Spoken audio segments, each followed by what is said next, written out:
तो स्टूडेंट, उम्मीद करता हूँ आप लोग बढ़िया से होंगे। आज हम लोग इस वीडियो में देखने वाले हैं कि जो 13.4 का क्वेश्चन नंबर जो 5 है, लास्ट क्वेश्चन है, उसको देखेंगे, हल करेंगे। तो चलिए देखते हैं, उसको हम लोग हल करते हैं। 5 नंबर क्वेश्चन देखेंगे।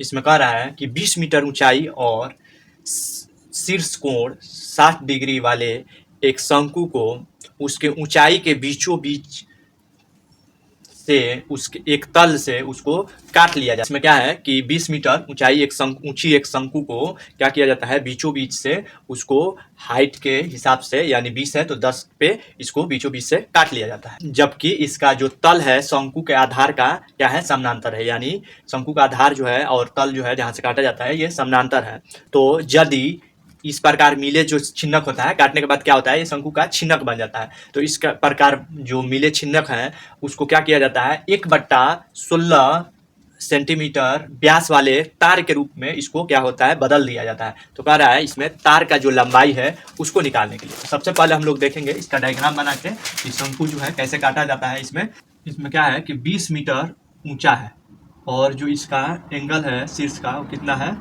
60 डिग्री है।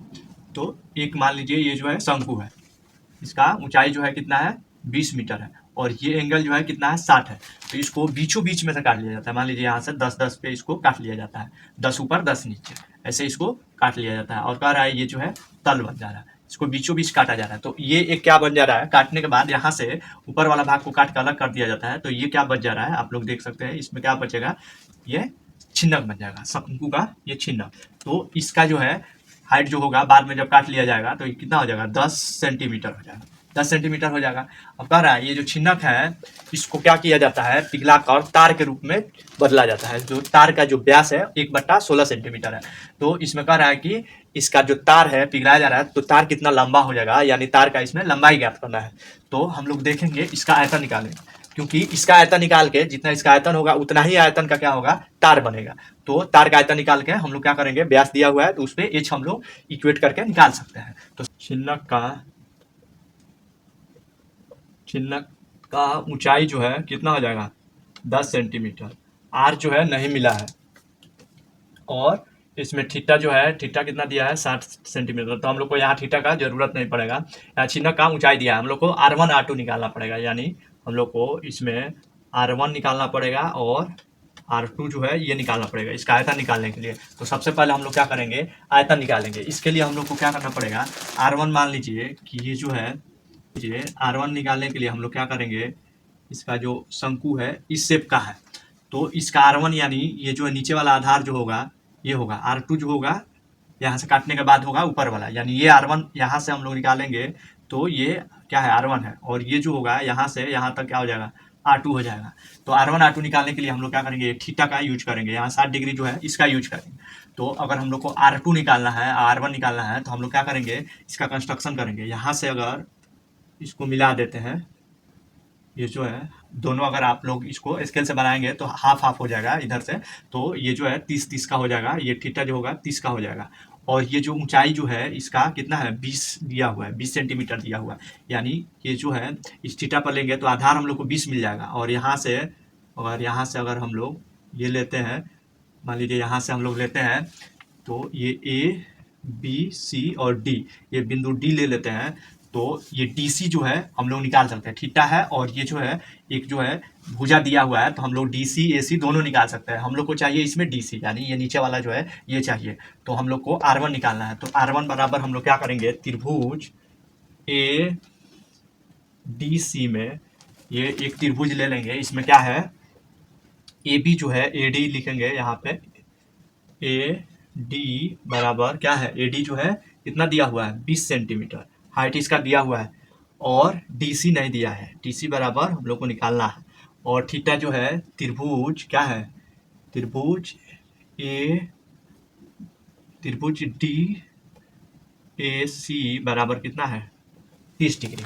तो हम लोग क्या करेंगे, त्रिकोणमिति का यूज करके ये DC निकाल सकते हैं। तो tan हम लोग ले लेंगे, tan 30 लेते हैं तो tan में क्या होता है, लंब ये हो जाएगा, आधार ये हो जाएगा। लंब बटा आधार क्या होता है, tan 30 का फॉर्मूला होता है। तो लंब क्या है, DC। तो यहाँ पे लिख सकते हैं DC, या लंब आधार लिख सकते हैं। तो DC बट्टा में क्या लिख सकते हैं, AD लिख सकते हैं ना। अब देखिए tan 30 का मान कितना होता है, 1/√3 होता है ना। और DC हम लोग को पता नहीं है, और AD जो है कितना है 20 है।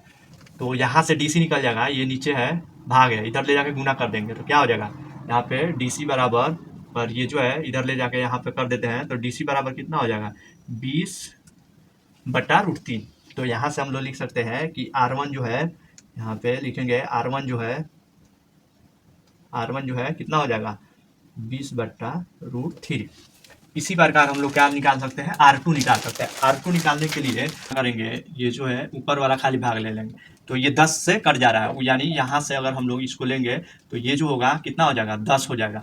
ये पूरा 20 था, आधा पे से काटे हम लोग तो ऊपर इसका हाइट कितना बचेगा 10 ही बचेगा। तो उसी पे हम लोग क्या करेंगे, इसका R निकालेंगे, ये जो R है इसी पे निकालेंगे। सेम इसमें क्या कर सकते हैं कि इसको भी हम लोग कंस्ट्रक्शन कर सकते हैं, इसको कुछ नाम दे सकते हैं, नहीं तो यहाँ पे भी लिख सकते हैं। तो यहाँ पे हम लोग ले लेंगे, इसको E ले लेंगे और इसको F ले लेते हैं। तो सिंपल सा हम लोग EF ले लेंगे, यहाँ पे चाहे इस पे बना सकते हैं। तो यहाँ पे त्रिभुज जो है इसी में हम लोग लेंगे EF में क्या हो जाएगा, AE जो है कितना है 10 है, और थीटा आप लोग को पता है कितना है। तो क्या करेंगे, AE 10 है तो क्या हो जाएगा, तो tan जो है 30 यहाँ पे लेंगे तो क्या हो जाएगा, tan 30 का मान लंब बटा आधार, लंब कितना है EF और आधार कितना है AE हो जाएगा ना। फिर यहाँ से हम लोग क्या लिखेंगे 1/√3 बराबर में EF कितना है, EF हम लोग को निकालना है, EF नहीं दिया है, और AE जो है कितना है AE 10 है। तो ये ऊपर चला जाएगा, गुना करेंगे, यहाँ नीचे है भाग, उधर ऊपर चला जाएगा, उधर जाएगा तो ये हो जाएगा 10, ये जो होगा 10 हो जाएगा। ये बराबर R2 जो होगा क्या हो जाएगा 10√3, ये सेंटीमीटर। अब R1 R2 मिल गया। अब हम लोग क्या करेंगे, सिंपल सा छिन्नक का आयतन निकालेंगे। इसका R1 R2 निकल गया, हम लोग को जो चाहिए निकल गया। ये जो है H दिया हुआ है, तो हम लोग क्या करेंगे छिन्नक का आयतन निकालेंगे। तो यहाँ से छिन्नक का आयतन क्या हो जाएगा 1/3 पाई, और यहाँ पे H इंटू में यहाँ 2R है तो R1 का स्क्वायर प्लस R2 का square plus R1 into R2, ये फार्मूला होता है, इस पे हम लोग निकाल लेंगे। तो यहाँ से हम लोग निकालेंगे बराबर देके 1/√3, पाई की जगह पे पाई रख लेंगे, H जो है 10 है तो 10 रख लेंगे, और R1 का स्क्वायर, R1 कितना है 20/√3 का स्क्वायर कर लेंगे प्लस 10/√3, R2 जो है 10/√3 है उसका स्क्वायर करेंगे। फिर यहाँ 10, R1 कितना है 20/√3 गुना में 20/√3। यहाँ से हम लोग को क्या निकलेगा, ये जो होगा 10/3 पाई हो जाएगा, और ब्रैकेट में क्या मिलेगा, यहाँ पे 20 का स्क्वायर करेंगे कितना हो जाएगा 400/√3 का कितना हो जाएगा 3 हो जाएगा, प्लस 10 का स्क्वायर 100 हो जाएगा, √3 का 3 प्लस ये जो है 10 है ना R1 R2, तो ये 200 हो जाएगा, 20 गुना 10 200/3 √3 हो जाएगा। ये हो गया हमारा छिन्नक का आयतन। तो छिन्नक का आयतन कितना हो जाएगा, अगर हम लोग जोड़ेंगे यहाँ पे, तो छिन्नक का आयतन यहाँ पे हम लोग निकालेंगे, छिन्नक का आयतन कितना हो जाएगा 10/√3, रूट नहीं है 3 है, पाई है गुना में, और इसको गुना लिख सकते हैं। अब जोड़ लेंगे, ये जो है तीनों जो है बराबर है, इसका तीनों का लघुत्तम जो है 3 ही होगा। तो हम लोग सिंपल सा क्या करेंगे जोड़ लेंगे, तो ये 400 1 500 और 200 700 हो जाएगा बट्टा में 3, तो गुना में ये ब्रैकेट है तो गुना में 700 बट्टा क्या लिखेंगे 3 हो जाएगा।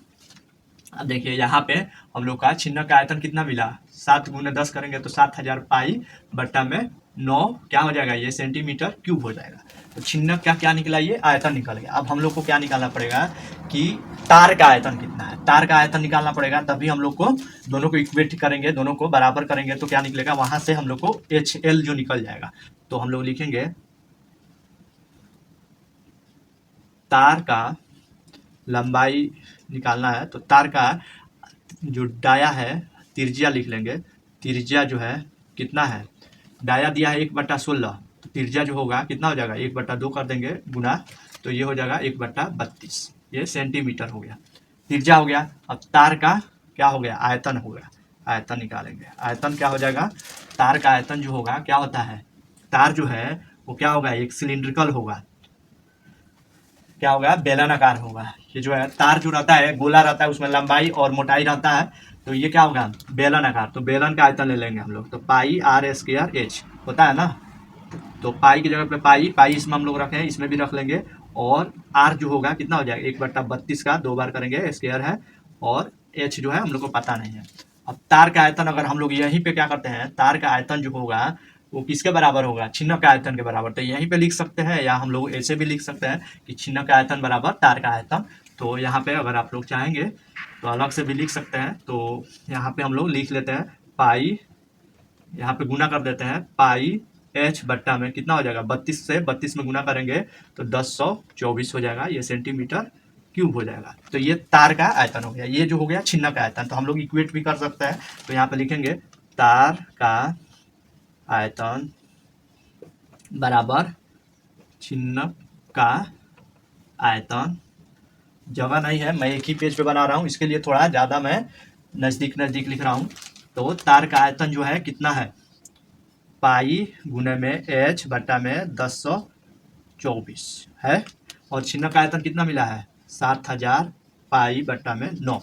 अब देखिए यहाँ पे एच जो है, चाहे लिख लेंगे एच बराबर, ये जो है क्या है, ये इधर गुना है, इधर लाके भाग कर लेंगे, तो 7000 पाई बट्टा 9, और ये 10 जो होगा 1024 जो होगा ऊपर जाएगा, और पाई नीचे आएगा, पाई से पाई कैंसिल।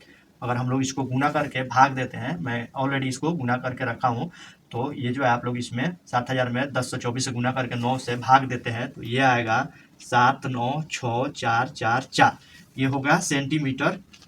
ये हो जाएगा, क्या हो जाएगा, तार का ऊंचाई, ये लंबाई हो जाएगा। अगर एच है, इसको हम लोग एच, इसको क्या करते हैं, लंबाई को एल मान लेते हैं या एच मानते हैं, कोई भी मानेंगे अगर तो हो जाएगा, क्योंकि हम लोग एच लेंगे लंबाई में तब भी हो जाएगा, नहीं तो एल भी लिख सकते हैं। और ये जो है सेंटीमीटर में, इसको अगर हम लोग चाहेंगे मीटर में चेंज करने के लिए तो 100 से भाग देंगे, तो यहाँ पे आ जाएगा 0.1, यहाँ पे अगर बैठाते हैं तो ये क्या हो जाएगा, मीटर में हो जाएगा।